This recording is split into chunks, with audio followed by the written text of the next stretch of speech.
हमारी आकाशगंगा मंदाकिनी की घुमावदार भुजाओं में धूल और गैस के बादल सिकुड़ रहे थे। इन्हीं में से एक भुजा में केंद्र से दूर एक बादल अपने चारों ओर का पदार्थ इकट्ठा कर बड़ा और बड़ा होता गया। इसके केंद्र में बना एक तारा हमारा सूर्य और इसके चारों ओर बने बचे खुचे पदार्थ की चकती।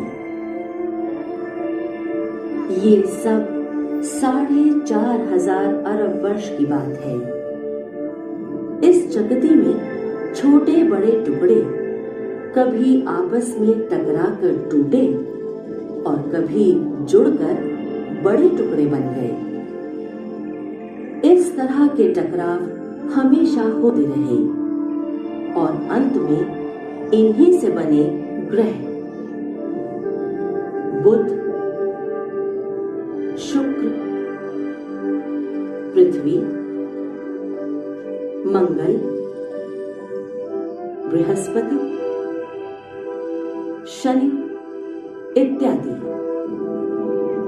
तीसरे पिंड में जीवन की शुरुआत के लिए स्थितियां अनुकूल थीं। सबसे पहले बनी एक सरल कोशिका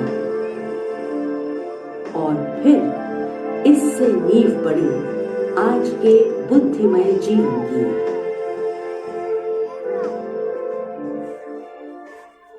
रात्रि के आकाश ने हमेशा ही मनुष्य को आकर्षित किया है। अपनी विध्वंसकारी उत्पत्ति से अनजान हमारे पूर्वज चमकदार तारों में तरह तरह की कहानियां गढ़ते रहे।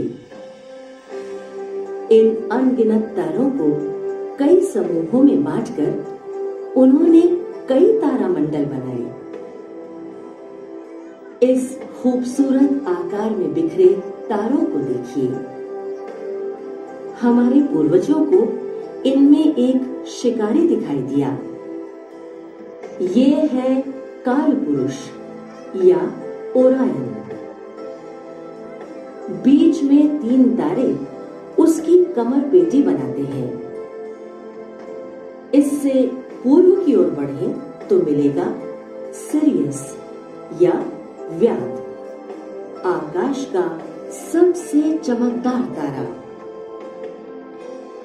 तारों के इस समूह में लीपस या खरगोश जैसी आकृति सोची गई। कमर पेटी से पश्चिम की ओर जाने पर मिलता है वृषभ तारामंडल। इसका ये चमकदार तारा है एल्डबरन या रोहिणी नक्षत्र। ये तारे अंग्रेजी के अक्षर V के आकार में बनाते हैं बैल का सिर और बैल के कंधे पर बैठा है प्लाइडीज या कृतिका तारों का गुच्छा।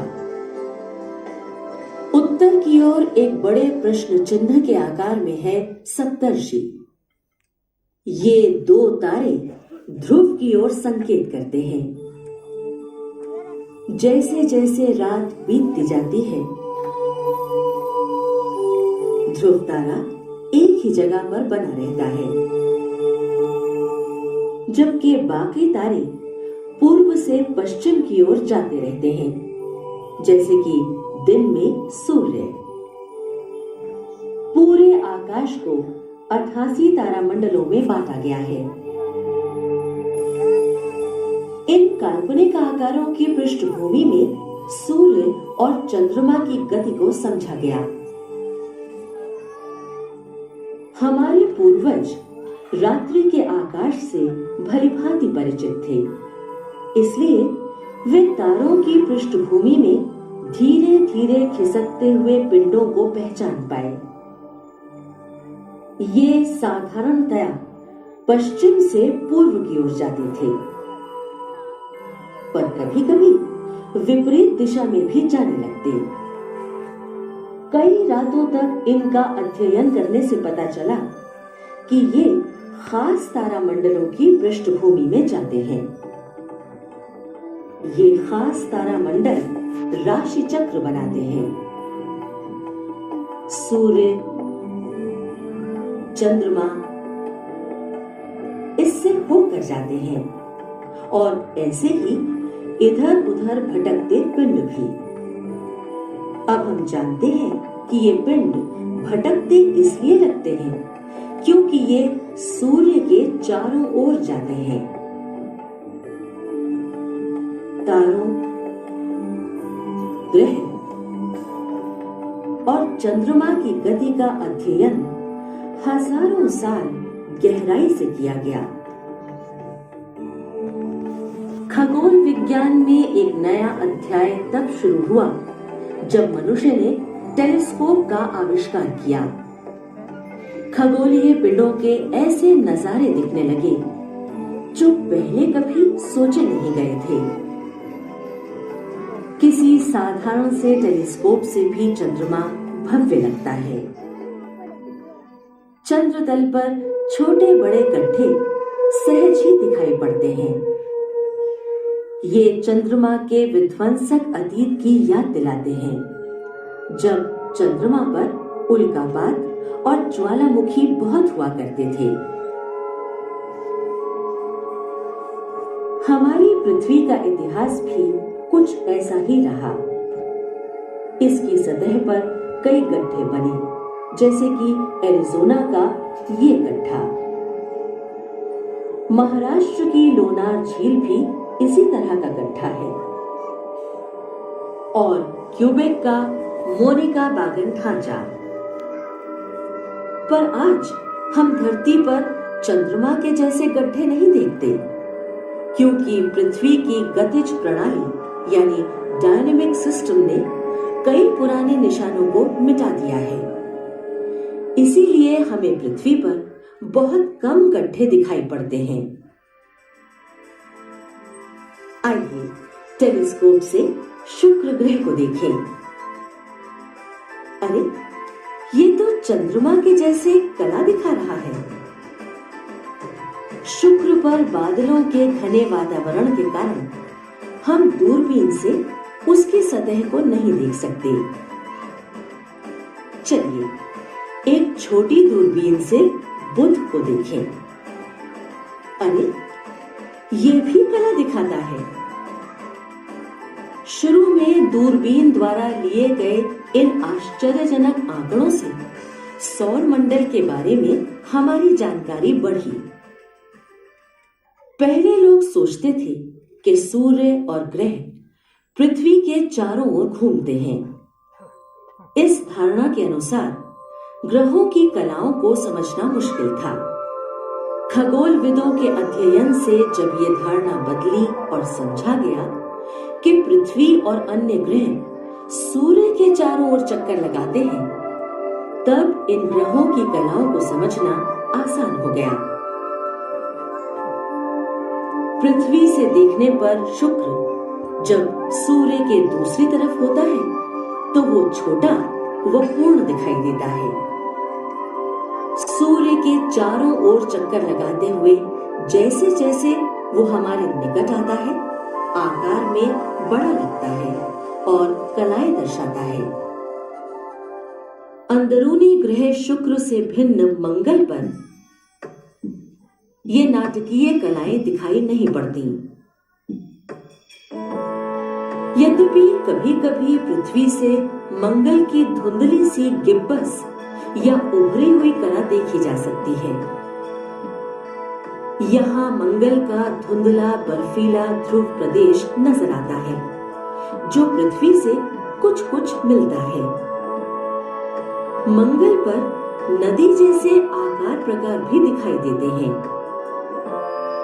100-150 साल पहले एक गलत सोच थी कि ये नहरें हैं जो मंगलवासियों ने अपने खेतों की सिंचाई के लिए बनाई थी। अब दूरबीन को बृहस्पति की ओर घुमाएं।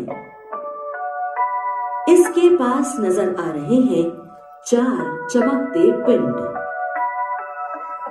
ये हैं बृहस्पति के 4 बड़े चंद्रमा। इनको कहते हैं गैलीलियन मून। बृहस्पति का लाल धब्बा शायद सबसे पहले 1665 में कैसिनी द्वारा देखा गया। दरअसल ये धब्बा एक भीषण तूफान है। लगभग 400 वर्षों से इसे हम ऐसे ही देखते आ रहे हैं। इसका व्यास पृथ्वी से 3 गुना ज्यादा है। इस पिंड को पहचानने के लिए आपको किसी मदद की जरूरत नहीं है। शनि के वलय छोटी दूरबीनों से भी आसानी से देखे जा सकते हैं।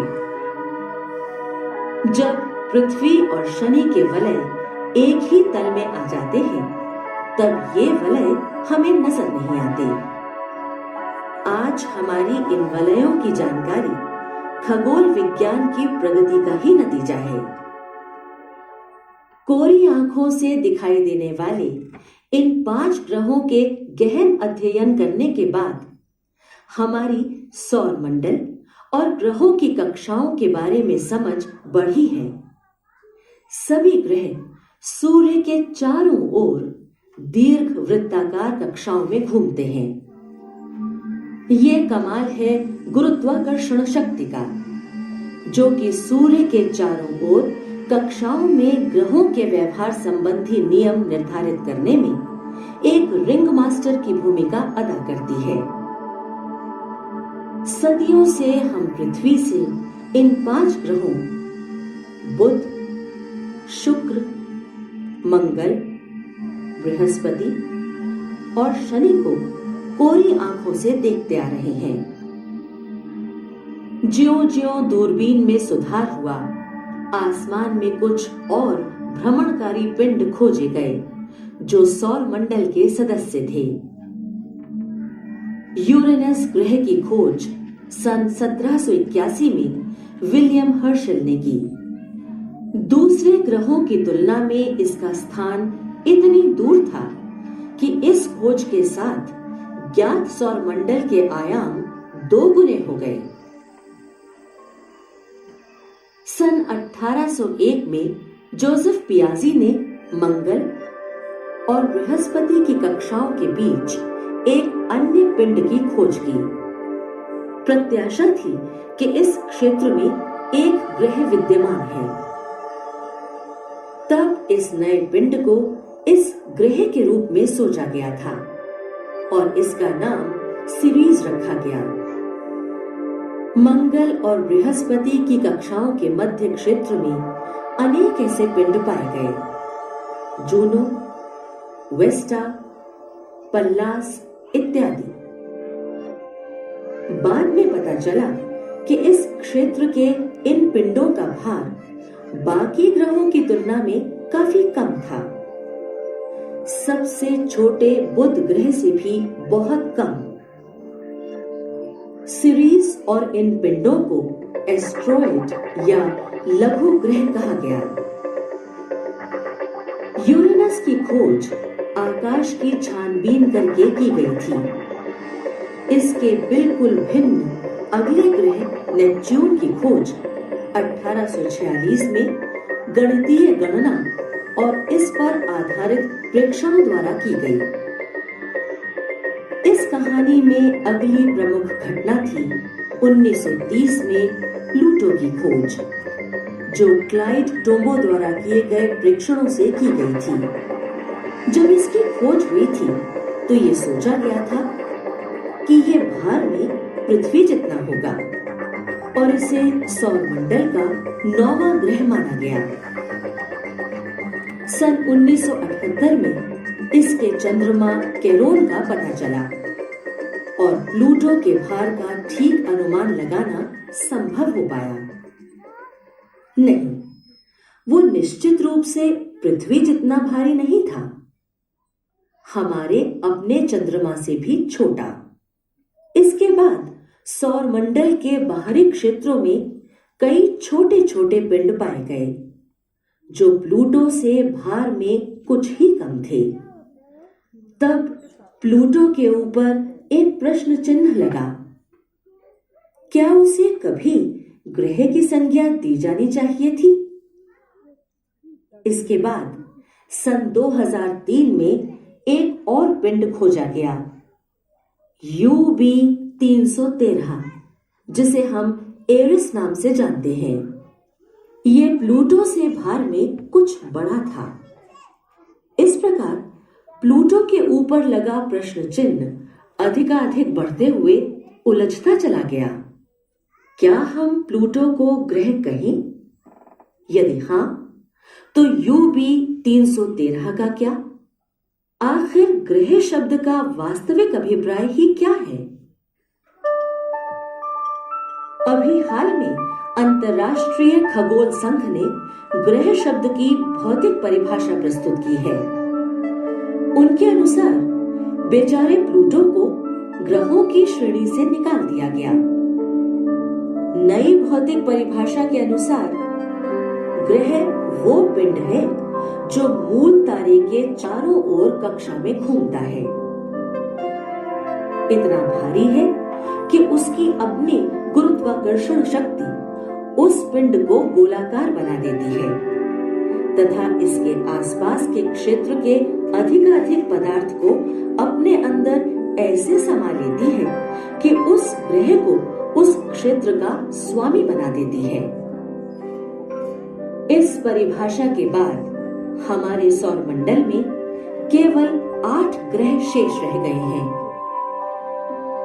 बुध, शुक्र, पृथ्वी, मंगल, बृहस्पति, शनि, यूरेनस और नेपच्यून।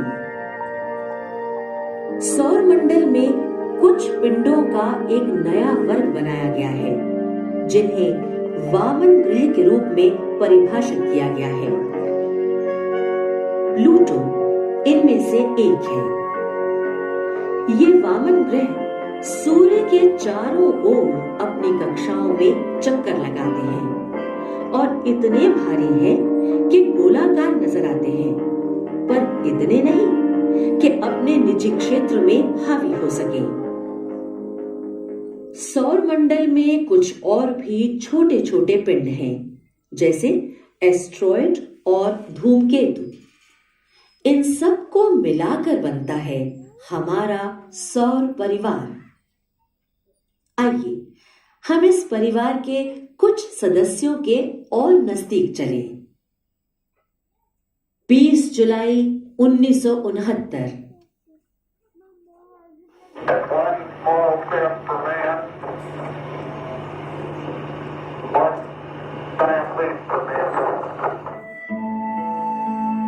मनुष्य के लिए एक छोटा सा कदम, मानव जाति के लिए एक लंबी छलांग।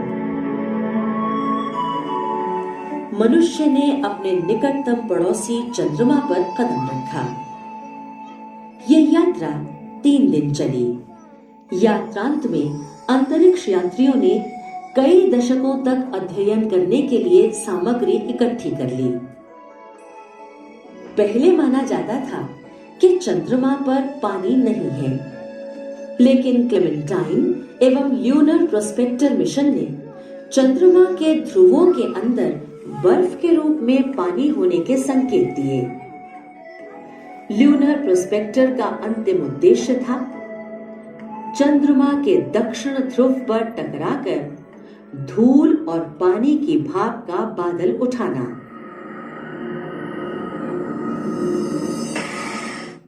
पर पृथ्वी से देखने पर इस तरह के आंकड़े नहीं मिले। कहने का अभिप्राय ये नहीं है कि चंद्रमा की सतह के नीचे जमा हुआ पानी नहीं है। तलाश प्रायः लंबी और कठिन होती है। हाल ही में स्मार्ट मिशन 1 ने चंद्रमा की सतह पर टकराकर इसके निचले क्षेत्रों की जानकारी दी है। Russian Luna globe orbiter mission भविष्य की एक महत्वाकांक्षी योजना है। चंद्रमा के चारों ओर घूमते हुए ये चंद्रमा के कुछ क्षेत्रों पर कई उपकरण छोड़ेगा। भारत का चंद्रयान-1 भी चंद्रमा के चारों ओर घूमते हुए चंद्रमा की सतह का विस्तृत खनिज विज्ञानी मानचित्र तैयार करेगा। ग्रहों तक जाना ज्यादा कठिन है क्योंकि वे हमसे बहुत दूर हैं। इसका अंदाजा लगाने के लिए देखें कि सूर्य की रोशनी इन तक पहुंचने में कितना समय लेती है। ये ध्यान रहे कि अब पृथ्वी पर पहुंचने वाली रोशनी सूर्य से 8 मिनट पहले चली, 12 मिनट में ये मंगल तक पहुंच जाती है। बृहस्पति तक जाने में 43 मिनट और शनि तक 1 घंटा 20 मिनट, यूरेनस 3 घंटे में और नेपच्यून 4 घंटे में। गौर कीजिए, प्रकाश की गति 3 लाख किलोमीटर प्रति सेकंड है। हमारे अंतरिक्ष यान जो प्रकाश से 1000 गुना से भी कम गति से जाते हैं, नजदीक के ग्रह तक पहुंचने में भी 1 साल का समय लगाएंगे। बुध ग्रह पर सबसे पहला अभियान था मेरिनर फ्लाई बाय मिशन। इसने बुध की सतह के एकदम पास के चित्र भेजे। बुध की तस्वीर को देखकर किसी को भी चंद्रमा का भ्रम हो सकता है, क्योंकि ये दोनों आकार और बनावट में एक जैसे हैं। अगस्त 2004 में बुध ग्रह के भेजे गए मैसेंजर ऑर्बिटर यान से बुध के बारे में और विस्तृत जानकारी प्राप्त होने की आशा है। बुध का एक दिन वास्तव में काफी लंबा होता है। ये अपनी धुरी पर धीरे धीरे 59 दिन में घूमता है और सूर्य के चारों ओर 88 दिन में एक चक्कर लगाता है। इन 2 गतियों के कारण सूर्योदय से सूर्यास्त तक 3 महीने लग जाते हैं। यहाँ दिन में ताप 427 डिग्री सेल्सियस तक पहुंच जाता है, जबकि रात का ताप 0 से 183 डिग्री नीचे चला जाता है। सूर्य के एकदम पास होने तथा वायुमंडल न होने के कारण यहाँ पर स्थितियां विषम हैं। बुध के दिन की लंबाई की गणना करना कठिन है, क्योंकि इसके आकाश में सूर्य एक छल्ला बनाता हुआ जाता है। किसी जगह से देखने पर सूर्य उदय होता है, फिर तुरंत वही अस्त हो जाता है और फिर उदय होता है। दोहरा सूर्योदय। इसका कारण सूर्य के चारों ओर जाते हुए जब बुध सूर्य के एकदम पास होता है तो इसकी गति अपनी घूर्णन गति से ज्यादा हो जाती है, जिसके फलस्वरूप सूर्य इसके आकाश में एक छल्ला बनाता है। बुध ग्रह का अध्ययन आइंस्टीन की जनरल थियरी ऑफ रिलेटिविटी अर्थात सापेक्षता के सिद्धांत को समर्थन प्रदान करने में सहायक रहा।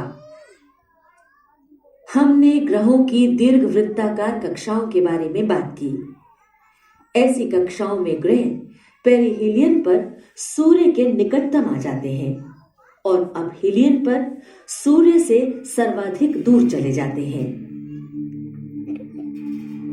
अगर सौर मंडल में सूर्य और एक ही ग्रह हो तो पुराने गुरुत्वाकर्षण के नियम के अनुसार कक्षाओं में ये स्थितियां स्थिर रहेंगी। दूसरे ग्रहों की दखलअंदाजी से ये स्थितियां बदल सकती हैं। दूसरे शब्दों में कहें तो कक्षा में पेरिहीलियन की स्थिति बदल सकती है। आंकड़ों के अनुसार पुराने गुरुत्वाकर्षण की गणनाओं की तुलना में ये बदलाव प्रति शताब्दी 43 आर्क सेकंड कम प्रतीत होती है। काफी सूक्ष्म परिवर्तन। लेकिन देखा जा सकता था। इसका उत्तर था आइंस्टीन का गुरुत्वाकर्षण सिद्धांत। इस सिद्धांत के अनुसार सूर्य के नजदीक स्पेस टाइम के घुमाव से बुध ग्रह की पेरिहीलियम के खिसकाव का सही अनुमान लगाया जा सकता है। इसके बाद आइंस्टीन के सिद्धांत को सत्यापित करने के और भी परीक्षण किए गए। शुक्र आकाश का सबसे चमकदार ग्रह, सौरमंडल का सबसे गर्म पिंड भी है। शुक्र ग्रह के घूमने की दिशा पृथ्वी तथा अन्य ग्रहों के विपरीत है। ये अपनी धुरी पर 243 दिन में घूम जाता है, जबकि सूर्य के चारों ओर जाने में ये 224 दिन लगाता है। शुक्र सौरमंडल का सबसे धीमे घूमने वाला ग्रह है। आकार और घनत्व में पृथ्वी से मिलता जुलता शुक्र घने बादलों से ढका है। बादल जो सल्फ्यूरिक अम्ल की बूंदों से बने हैं। 15 दिसंबर 1970 रूस का वेनेरा 7 यान शुक्र ग्रह पर सफलतापूर्वक उतरा।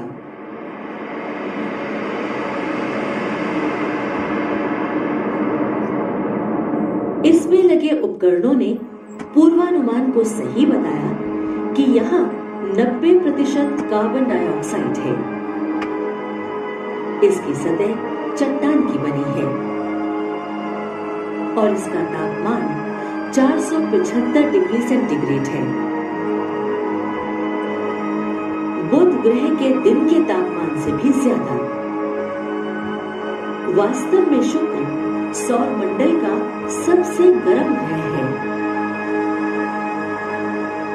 यहाँ रात्रि का तापमान करीब एक सा बना रहता है। इतने अधिक ताप का कारण है ग्रीन हाउस प्रभाव। कार्बन डाइऑक्साइड के बादल सतह को धूप से गर्म होने देते हैं, पर सतह से निकली गर्मी को बाहर नहीं जाने देते। इसलिए वहां दिन और रात के तापमान में ज्यादा अंतर नहीं होता। सन 1990 में शुक्र की तरफ भेजे गए मैजेलिन अंतरिक्ष यान ने शुक्र की सतह के राडार द्वारा मानचित्र बनाए और इस ग्रह के नजदीक की विस्तृत चित्र भेजे। पृथ्वी की परिधि से बाहर ये है मंगल, अपने 2 बेडौल चंद्रमाओं फोबोस और डीमोस को लिए हुए। मंगल के बदलते धरातल को देखकर लोगों को वहां खेती का भ्रम हुआ।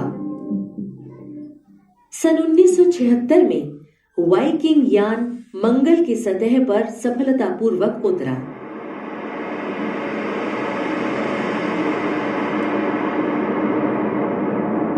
ये इलाका पृथ्वी से मिलता जुलता था। इन खोजों से पता चला कि मंगल के धरातल के बदलते रहने का कारण वहां तेज धूल के तूफान हैं, पर यहां जीवन के कोई निशान नहीं मिले। वाइकिंग अभियान के भेजे चित्रों में मंगल की सतह पर मनुष्य के चेहरे जैसी आकृति मिली, पर बाद में पता चला कि रोशनी और परछाई के कारण ऐसा दिखाई दे रहा है। मंगल पर ही सबसे अधिक अंतरिक्ष यान भेजे गए हैं।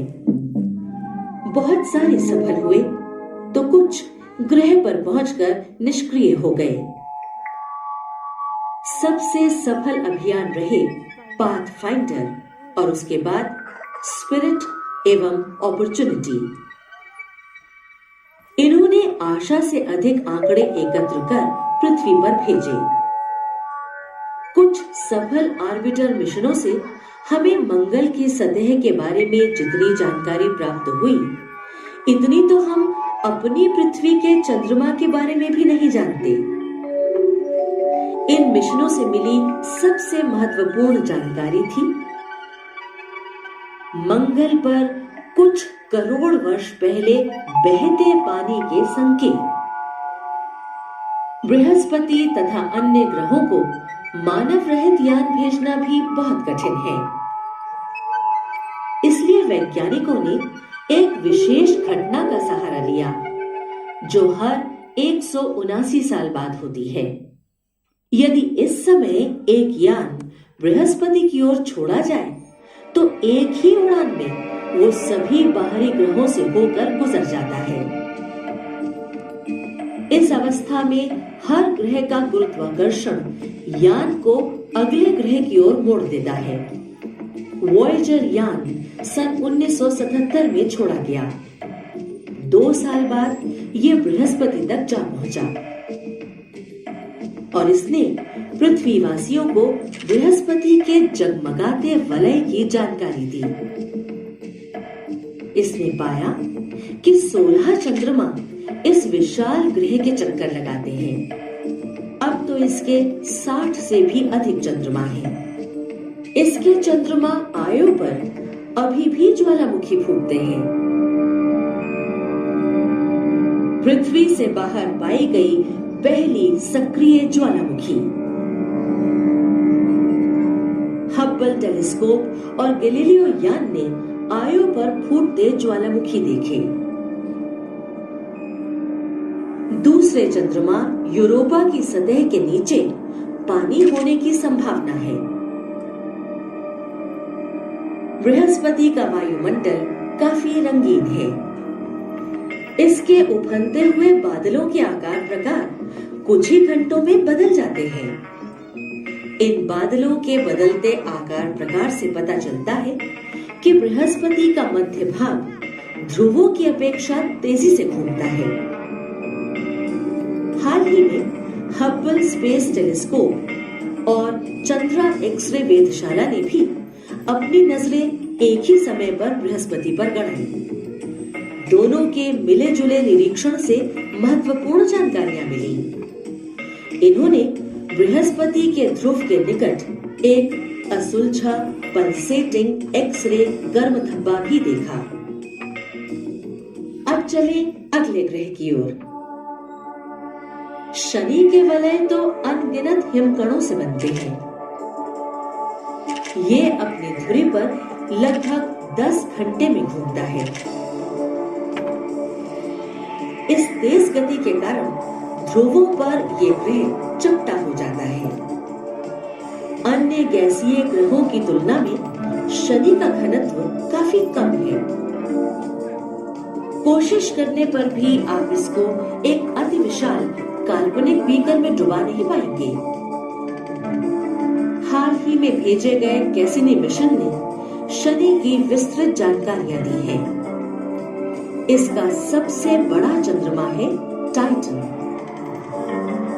कैसिनी अभियान ने टाइटन के वायुमंडल का परीक्षण करने के लिए वहां हाइजेंस नाम का उपकरण छोड़ा। यात्रा की आश्चर्यजनक खोज थी टाइटन का वातावरण। 40 करोड़ वर्ष पूर्व पृथ्वी से मिलता जुलता वातावरण। आइए इस यात्रा के अगले ग्रह यूरेनस से मिले। ये सूर्य के चारों ओर 84 साल में एक चक्कर लगा लेता है। यूरेनस का अक्ष इसकी कक्षा से अत्यधिक झुका है, इसलिए ये अपनी कक्षा में लुढ़कता हुआ जाता है। यूरेनस के वलय बड़े बड़े पथरीले टुकड़ों के बने हैं। पृथ्वीवासियों को इन वलयों का पहले से ही पता चल गया था जब यूरेनस ने एक तारे को आच्छादित किया। एक खगोलीय पिंड की दूसरे खगोलीय पिंड को ढकने की क्रिया को आच्छादन कहते हैं। बिल्कुल वैसे जैसे सूर्य ग्रहण। यूरेनस द्वारा तारे के आच्छादन के समय तारे की रोशनी आच्छादन से पहले और बाद में टिमटिमाई, जिससे ग्रह के चारों ओर वलयों के होने का संकेत मिला। कावलूर वेधशाला से भारतीय खगोलविदों द्वारा इस आच्छादन के अध्ययन ने यूरेनस की खोज में महत्वपूर्ण योगदान दिया। बाद में वॉयेजर यान ने यह सत्यापित किया कि ग्रह के चारों ओर वलय हैं। कुछ समय पहले तक यूरेनस को एक आकृतिहीन ग्रह समझा जाता था, लेकिन हाल ही में हब्बल दूरबीन ने यूरेनस पर एक काला धब्बा देखा। अंतरिक्ष यान वॉयेजर 2 आखिर नेपच्यून के पास सन 1989 में पहुंच गया। इसने ग्रह के चुंबकीय वातावरण और 6 चंद्रमाओं के बारे में जानकारी दी। इसी यान ने ग्रह पर काले धब्बे की खोज भी की। बृहस्पति के लाल धब्बे की तरह नेपच्यून पर अमोनिया का बादल है। इसका सबसे बड़ा चंद्रमा है ट्राइटन। ये अन्य चंद्रमाओं की अपेक्षा ग्रह के चारों ओर विपरीत दिशा में जाता है। अभी हाल ही में अंतरिक्ष दूरबीन हब्बल द्वारा प्राप्त नेपच्यून के चित्रों में धब्बा नहीं देखा गया है। ये रहस्य नेपच्यून के वातावरण की गतिशीलता को दर्शाता है। केवल ये 8 ग्रह ही सौर मंडल के सदस्य नहीं, अनेक छोटे पिंड भी इसके महत्वपूर्ण सदस्य हैं। इन पिंडों की तरफ भी कई अंतरिक्ष यान भेजे गए, जैसे कि हेली धूमकेतु की तरफ जियोटो मिशन। नियर अंतरिक्ष यान ने तो इरोस लघु ग्रह पर उतरकर वहां के चित्र और आंकड़े भेजे। स्टारडस्ट मिशन द्वारा लाए गए कॉमेट वाइल्ड 2 के टुकड़ों से वहां कुछ ऐसे खनिज होने का प्रमाण मिला जो केवल उच्च तापमान पर ही हो सकते हैं। सामान्यतया ये खनिज धूमकेतुओं में नहीं पाए जाते। वामन ग्रह प्लूटो की तरफ भी न्यू होराइजन नामक अंतरिक्ष यान भेजा गया। पिछले 10 वर्षों में ग्रहों के बारे में कई खोजें हुई हैं और हमारी अपने सौर मंडल के बारे में जानकारी बढ़ी है। मनुष्य जैसे दूसरे प्राणियों की खोज हमारे सौर मंडल में जरूर व्यर्थ है, पर ब्रह्मांड के अन्य सौर मंडलों का क्या? अपने सौर मंडल को अद्वितीय मानना बड़ी भूल होगी। पिछले कई वर्षों में अनेक तारों के बारे में पता चला है जिनके भी ग्रह परिवार हैं। इनमें एक है 47 अर्सा मेजोरिस। इधर सप्तर्षि तारा मंडल में इसमें बृहस्पति से दुगना भारी ग्रह है, जिसकी कक्षा पृथ्वी की कक्षा से दुगनी है।